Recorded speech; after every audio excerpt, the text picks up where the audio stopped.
విశాఖలో army recruitment ర్యాలీలో రెండో రోజు ఉద్రిక్తత చోటు చేసుకుంది. ర్యాలీలో పాల్గొనేందుకు పెద్ద సంఖ్యలో యువత తరలి వచ్చారు. అభ్యర్థులు ఒక్కసారిగా తోసుకురావడంతో తొక్కిసలాట జరిగింది. పరిస్థితిని అదుపులోకి తెచ్చేందుకు పోలీసులు లాఠీచార్జ్ చేశారు. దీంతో పలువురికి గాయాలయ్యాయి. వారిని హాస్పిటల్కు తరలించారు అధికారులు. ఆర్మీ రిక్రూట్మెంట్ లో రెండో రోజు తొక్కిసలాట జరిగిన సంఘటనకు సంబంధించి పూర్తి ఇన్ఫర్మేషన్ మా ప్రతినిధి దుర్గా ప్రసాద్ అడుగుదాం. దుర్గా, ఆర్మీ రిక్రూట్మెంట్ లో తొక్కిసలాట జరిగిందని చెప్తూ ఉన్నారు. సో విజువల్స్ చూస్తుంటే కూడా చాలా దారుణంగా కనిపిస్తూ ఉంది. ఎందుకు ఈ రకంగా ఫెయిల్ అయ్యారు అధికారులు? చేపట్టిన ఆర్మీ నియామక ర్యాలీ ఆద్యంతం తోపులాటలతోనే సాగుతుంది.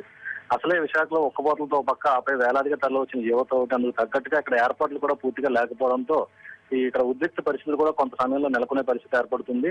ఈ రోజు రెండో రోజు అంటే నిన్న అనకాపల్లి విశాఖపట్నం డివిజన్ కు సంబంధించిన అభ్యర్థులందరూ కూడా టోకన్లు సుమారు ఒక 1600 మంది పైగా కూడా తీసుకున్నారు.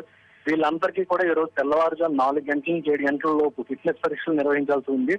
ఈ నేపథ్యంలో అందరూ తెల్లవారు 4 గంటలకు రావచ్చు. ఇక్కడ చేరుకోవడం కష్టంతో కూడుకున్న సమస్య కాబట్టి దీంతో వీళ్ళందరూ కూడా రాత్రి స్టేడియం చుట్టుపక్కల ప్రాంతాల్లోనే నిద్రించి తెల్లవారుజాము 4 గంటలకి ఫిట్నెస్ కోసం అక్కడికి ఒకేసారి చేరుకున్నారు.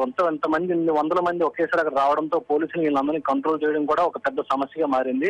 వీళ్ళందరూ కూడా ఎవరికి ఎవరు అంటే ముందుగా ఒకరికొకరు వెళ్దామని చెప్పి తోసుకోవడం ప్రక్రియలు ఈ యొక్క బారికేడ్లు కూడా తనకు తగ్గట్టుగా అక్కడ లేవు. వీళ్ళు కేటాయించిన బ్లాక్లు కూడా సరిపోకపోవడంతో ఈ సమస్యలన్నీ పూర్తిగా నెలకొన్నాయి.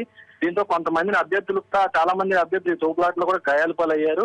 ఈ నేపథ్యంలోనే నిన్న అధికారులు కూడా ఆర్మీ అధికారులు అప్రమత్తమయ్యి ఈ యొక్క టోకెన్ జారీ కేంద్రాన్ని కూడా ఇక్కడ నుంచి మార్చివేసి అక్కేపాలెంలో గల పోర్ట్ స్టేడియం కూడా మార్చడం జరిగింది.